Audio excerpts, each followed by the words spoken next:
The dim glow of the setting sun filtered through the blinds of our cramped Brooklyn apartment, casting long shadows across the worn hardwood floors. My heart pounded like a drum in my chest as I leaned closer to Alex, my best friend since freshman year at NYU. Our faces inches apart, his breath warm against my skin.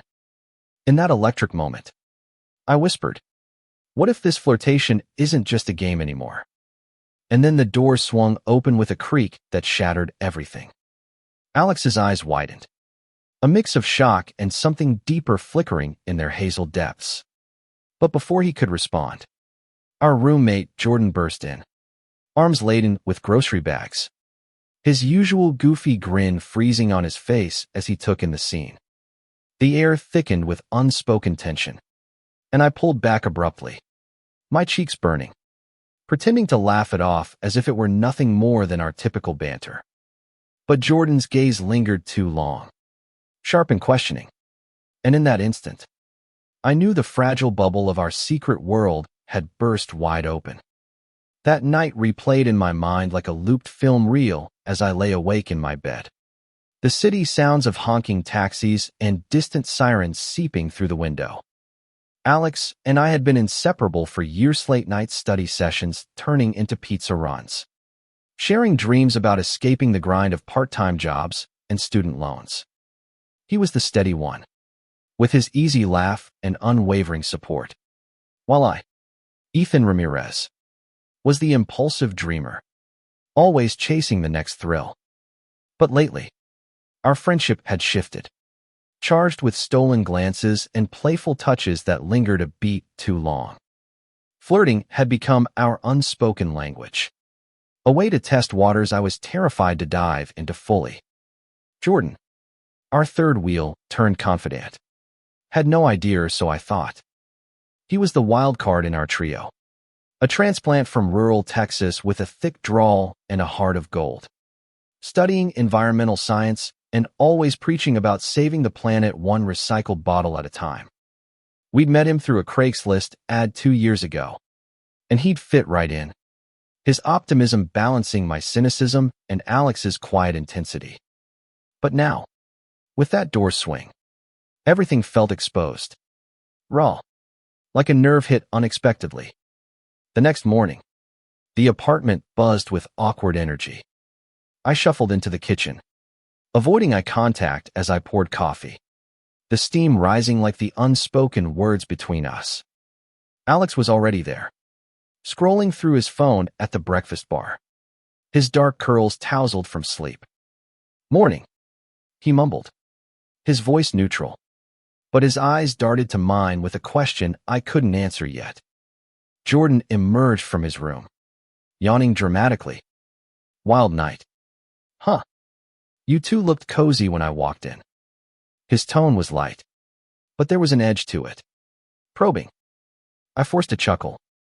"Just messing around. Man, you know how it is." But Alex stayed silent, stirring his cereal absent-mindedly, and the silence stretched like taffy. As the day wore on, I couldn't shake the unease. Work at the coffee shop dragged, the endless stream of lattes and small talk blurring into white noise. My mind wandered back to Alex, how his smile could light up a room, how his hand had brushed mine last week during a movie night, sending sparks up my arm. Was it real? Or was I projecting my own confusion onto him? Growing up in a conservative Latino family in Miami, I'd buried these feelings deep, convinced they were a phase, a glitch in the system. But with Alex, it felt different, authentic, terrifyingly so. That evening, after Jordan headed out for a study group, Alex cornered me in the living room. "We need to talk about last night," he said, his voice low, eyes searching mine. My pulse raced. "What about it?" I hedged, but he stepped closer, the space between us charged. "Ethan, that wasn't just flirting. At least, not for me." His admission hung in the air, vulnerable and bold. And before I could process, our lips met in a kiss that tasted like years of pent-up longing. It was fireworks soft at first, then urgent. His hands in my hair, my arms around his waist. The world narrowed to just us. The couch creaking as we tumbled onto it. Laughter bubbling between kisses. I've wanted this for so long. He whispered against my neck. And I believed him. My own confessions spilling out in hushed tones. But as passion built, the door rattled again. Jordan. Back early. His key turning in the lock. We sprang apart. Hearts hammering. But it was too late. Jordan stood there. Eyes wide. The groceries forgotten at his feet. What the hell? He stammered. His face a mask of confusion and hurt. You too. Are you? The words trailed off. But the accusation was clear. Panic surged through me. Jordan. It's not, I started. But Alex cut in. Standing tall. Yeah. It is. Ethan and I. We're figuring things out. His bravery stunned me. But Jordan's expression twisted from shock to something darker: betrayal. Maybe fear. You should have told me, he said, voice cracking. I'm your roommate. Your friend. Do you think I'd judge you? But his eyes said otherwise, flickering with unease. He grabbed his jacket and stormed out, the door slamming like a gunshot. In the silence that followed, Alex pulled me close. It's okay, he murmured. But it wasn't. The confrontation had ripped open wounds I didn't know existed, me own internalized shame. Alex's quiet struggles with his identity. And now Jordan's reaction. A mirror to the world's potential cruelty. Days blurred into a tense standoff. Jordan avoided us. Coming home late. Burying himself in textbooks. I tried talking to him once. Cornering him in the kitchen. Man, we're still the same guys, I said. But he shook his head. It's not that simple. Ethan. Back home. This stuff. It's not accepted. I thought I was past that. But seeing it here. In our space.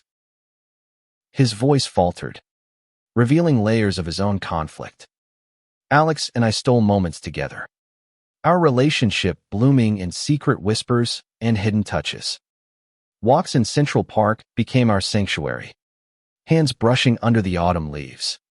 Sharing stories of first crushes and family expectations. He told me about his Korean-American parents. Strict and traditional. How he dated girls in high school to fit in. I shared my fears of disappointing my abuela, who raised me after my parents' divorce. In those conversations, our bond deepened, laced with the thrill of new love and the ache of uncertainty. But the apartment felt like a pressure cooker. One night, after a heated argument with Jordan over something trivial, dishes in the sink, it escalated. You two act like nothing's changed. But it has. He yelled. I feel like an outsider in my own home. Tears glistened in his eyes. And that's when it hit me. This wasn't just about us. It was about him too. Grappling with his upbringing. His beliefs clashing with reality.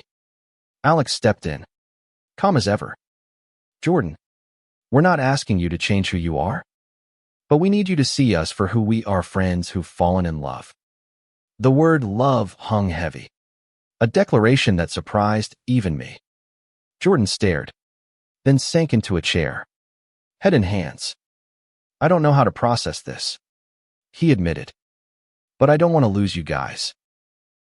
That vulnerability cracked the ice. Over the next weeks, tentative talks turned into deeper discussions. Jordan opened up about his conservative roots, the sermons he'd heard growing up, the fear of the unknown. We shared our stories, the bullying Alex faced in middle school, my silent battles with self-acceptance. It wasn't easy. There were awkward silences, hurt feelings. But slowly, understanding bridged the gaps. Our relationship evolved too. Alex and I went public in small ways, a hand held at a queer-friendly bar in the village, introducing each other as boyfriends to mutual friends. The city, with its vibrant LGBTQ scene, became our playground pride flags waving from windows. Drag shows that left us laughing until dawn. But challenges lingered, a disapproving call from my sister. Alex's parents' subtle hints about settling down with a nice girl. One crisp fall evening, as we sat on the fire escape overlooking the bustling streets, Alex turned to me. "Ethan, no matter what comes, I'm all in." His kiss sealed it, a promise amid the chaos. Jordan's transformation was quieter but profound. He started attending ally workshops at school, reading books on LGBTQ history. I was ignorant. He confessed one night over beer. "But you two showed me what real courage looks like." His acceptance felt like a weight lifted, turning our apartment from a battleground into a haven. Yet, drama peaked when Alex's family visited unannounced. His mother, a no-nonsense accountant, eyed our intertwined hands with suspicion. "What's this?" she demanded, her accent thick. Alex stood firm. "Mom, this is Ethan, my boyfriend." The room froze, her face paling. But Jordan, of all people, jumped in. "Mrs. Kim, they're great together. Ethan's like family to me now." His endorsement, from an unexpected ally, softened the blow. Tears flowed, anger, confusion, but eventually, a reluctant nod. "I need time," she said, but it was a start. That night, as Alex cried in my arms, I realized love wasn't just romance. It was resilience, the quiet fight for acceptance. Months passed, and our lives intertwined further. We volunteered at a local LGBTQ youth center, sharing our story to inspire others. Jordan joined us, his passion for environmental justice merging with advocacy for equality. "Change starts small," he'd say, echoing his growth. One anniversary, under the stars in the Hamptons, our first getaway, Alex proposed a toast. To us, and to everyone who's part of our journey. As we clinked glasses, Jordan grinned from across the fire pit. Who knew walking in on you two would lead to this? Everything had changed. Indeed, from flirtation to profound love. From conflict to compassion.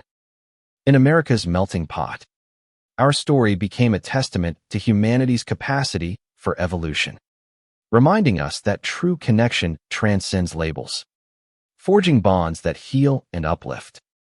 The end came not with fireworks, but with quiet certainty. Years later, at our wedding in a sun-drenched vineyard upstate, Jordan stood as best man, his speech laced with humor and heart. "I walked in on a moment that changed us all," he said, "and I'm grateful, because it taught me love's infinite forms." As Alex and I exchanged vows, surrounded by family, some still adjusting, others fully embracing, I felt the weight of our path. It was chromatic, yes, full of twists, tears, and triumphs, but meaningful. A beacon for those navigating their own truths. In that union, we found not just each other, but a world expanded by empathy, proving that when doors open unexpectedly, they can lead to the most beautiful transformations. The honeymoon phase hit us like a wave crashing on the Jersey Shore, where Alex and I escaped for a weekend after the wedding buzz faded. Salty air filled our lungs as we walked hand in hand along the boardwalk, the Ferris wheel lights twinkling like stars against the night sky. "Can you believe we're here?" Alex whispered, his head on my shoulder, and I squeezed his hand, marveling at how far we'd come from that fateful flirtation. Back in Brooklyn, life settled into a rhythm sweetened by domestic bliss. Our apartment, once a minefield of tension, now echoed with laughter, Jordan's terrible puns, Alex's playlists of indie folk, my attempts at cooking abuela's recipes. But beneath the surface, ripples of real-world challenges stirred. Alex's job at a graphic design firm demanded long hours, leaving him exhausted, while my promotion at the nonprofit for LGBTQ rights brought fulfillment but also burnout. One evening, as rain pelted the windows, Alex confessed his doubts. What if this is too good to last? His voice cracked, revealing insecurities rooted in past rejections. I pulled him close, tracing patterns on his back. We're building something real. Babe. Through the storms, our lovemaking that night was tender, a reaffirmation. Bodies entwined in the glow of string lights. Jordan, ever the evolving ally, started dating a woman from his grad program, a fiery activist named Mia, who challenged him further on inclusivity. She's opened my eyes even more, he admitted over brunch. Mia became a fixture, her presence adding warmth. And soon our group expanded, hosting game nights where stories of personal growth flowed freely. But tension resurfaced when my family visited from Miami. Abuela, with her rosary and sharp tongue, arrived bearing empanadas and unspoken judgments. Ethan, Mijo, are you happy? She asked, eyeing Alex warily. Dinner was strained, her questions probing our lifestyle. But Alex handled it with grace, sharing how his faith intertwined with his identity. By dessert, Abuela softened, patting his hand. Love is love, I suppose. It wasn't full acceptance, but a crack in the armor, a step toward healing generational divides. Work brought its own drama. At the nonprofit, I spearheaded a campaign against conversion therapy bans, drawing from personal pain. Late nights poring over data. Rallying supporters was exhilarating, but exhausting. Alex supported me, leaving notes in my lunch. You're changing lives. My hero. Yet, jealousy crept in when I bonded with a colleague. Marcus, a charismatic advocate with a similar background. One night, after a fundraiser, Alex confronted me. You two seem close, he said, hurt lacing his words. Misunderstanding flared into argument, accusations of neglect, fears of infidelity. I trust you, but this scares me, he admitted, tears streaming. We talked until dawn. Vulnerabilities laid bare, emerging stronger. Our commitment renewed. Jordan's relationship with Mia hit a snag too, mirroring our own growth. She pushed him on his lingering biases, leading to soul-searching.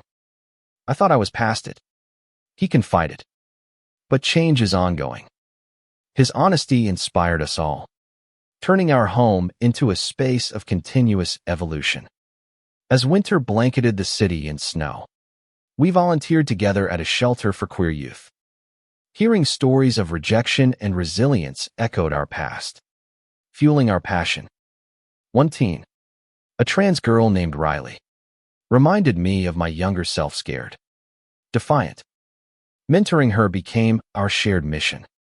Her progress a reminder of love's ripple effect. Spring brought renewal. Alex landed a dream project illustrating a children's book on diverse families, infusing it with our experiences. This is for us, he said, showing me sketches of two dads walking in the park. Pride swelled in my chest. Our love immortalized in art. But crisis struck when Jordan's family disowned him after learning of his allyship. A heated call from his father. You've gone liberal on us. Devastated, he crashed on our couch, Mia by his side. We rallied around him, offering the support he'd given us. Family isn't just blood, I told him. It's who stands by you. That ordeal bonded us deeper. We planned a road trip to the Grand Canyon, a metaphor for vast horizons ahead. Driving through America's heartland, conversations turned profound dreams of starting families. Advocating nationally, Alex and I discussed adoption, the idea blooming like desert flowers. Back home, life pulsed with purpose. Our story, shared in a local podcast, inspired messages from strangers. You gave me hope. The impact was humbling, a testament to vulnerability's power. Yet, personal storms lingered. Alex's health scary a routine check revealing high stress levels forced us to prioritize. We need balance, he said. We started therapy, unpacking layers, emerging resilient. Jordan proposed to Mia in Central Park. Us as witnesses. Thanks to you too. He toasted. You showed me love's true colors. As summer heat waved over the city, Alex and I renewed vows privately on our fire escape. Through every change, we promised. Our journey, from flirt to forever, proved love's transformative magichromatic. Emotional, profoundly human. Years into our marriage, the Brooklyn apartment felt too small for our growing dreams. We moved to a brownstone in Harlem, its high ceilings echoing with possibilities. Alex's art studio overlooked the street, canvases splashed with vibrant hues reflecting our colorful life. I thrived at the nonprofit, now directing programs that reached across states. But Parenthood beckoned. After endless paperwork and interviews, we welcomed baby Sophia through Adoptiona, tiny bundle with curly hair like Alex's. Her cries filling our home with joy and chaos. She's ours, Alex whispered, cradling her, tears in his eyes. Jordan and Mia, now married with their own child on the way, became godparents. Our chosen family complete. Raising Sophia brought new traumas. Sleepless nights tested our patience, but also deepened our bond. Remember when we were just flirting? I teased Alex during a 3 a.m. feeding. He laughed. And now look at us dads. Challenges arose with schools and societal stares. At a PDA meeting, a parent questioned our non-traditional family. Love makes a family. Alex responded firmly, his hand in mine. Sophia's innocence shielded her. But we prepared for the world. Reading books on diversity. Attending Pride as a unit. Jordan's career took off in sustainable energy. But a project in Texas forced him to confront his past. Going home scares me, he admitted. We encouraged him. And upon return, he shared tales of reconciliation as father, softened by time, meeting his granddaughter via video. Change happens, he said, echoing our mantra. Our romance evolved 2 date nights stolen amid diaper changes. Passion reignited in quiet moments. One anniversary, we escaped to Napa, toasting under vineyards. You've made me whole, Alex said, his kiss tasting of wine and forever. But tragedy struck when Abuela passed. Flying to Miami for the funeral, grief mingled with unresolved tensions. My sister, now supportive, hugged Alex. She came around in the end. She whispered. The loss reminded us of life's fragility, spurring us to live boldly. Sophia's first steps coincided with a national push for equality laws. I testified in D.C., sharing our story amid protests. For my daughter, for all families, I declared. The victory felt personal, a culmination of struggles. Alex's book series on LGBTQ histories became bestsellers. Illustrations drawing from our life. This is our legacy, he said. We toured schools, inspiring youth like Riley, now thriving in college. Personal growth continued. Therapy helped navigate parenthood stresses, keeping our connection strong. Jordan's family reunion, awkward but healing, showed reconciliation's power. As Sophia grew, her questions about our love story prompted retellings. Daddy flirted with Papa, and Uncle Jordan walked in. She'd giggle. It became family lore, a tale of transformation. One summer, we vacationed in Provincetown, the queer haven buzzing with energy. Dancing under rainbow flags. Alex pulled me close. Everything changed for the better. His words rang true our path, laced with trauma and romance, led to profound meaning. Back home, community work expanded. We founded a support group for mixed families, blending cultures and orientations. Mia's expertise in social justice amplified our efforts. A health crisis for Jordan, a scare with his heart, united us again. "You guys are my rock," he said post-surgery. It underscored bond's importance, turning fear into gratitude. Sophia's school play, where she proudly introduced us as my two dads, melted hearts. Acceptance wasn't universal, but progress was evident. In quiet evenings, Alex and I reflected. From that door swing to here, I'd say, our love, resilient and radiant, proved humanity's capacity for empathy and change. Decades later, as silver threaded our hair, we sat on the porch of our upstate cabin. Sophia, now an adult pursuing law and D.C., fighting for rights we once dreamed of. "You two paved the way," she said during visits. Her partner, a brilliant woman named Lina, by her side. Our family had grown, inclusive and loving. Retirement brought reflection. Alex's memoirs, chronicling our journey, touched lives globally. "It's not just our story," he wrote. "It's everyone's potential for growth." Jordan, retired from his eco firm, lived nearby with Mia, their grandkids playing in our yard. "Who'd have thought?" He'd chuckle, recalling that pivotal night. Challenges persisted, aging brought health woes. Societal backslides demanded vigilance. But our foundation held, built on communication and compassion. One twilight, Alex turned to me. "Ethan, you've been my everything." His hand in mine. We watched the sunset, hearts full. Our legacy endured through advocacy, inspiring generations. The flirtation that sparked it all evolved into a profound narrative of love's triumph. In the end, everything changed for the better, proving that unexpected interruptions can lead to life's most meaningful chapters.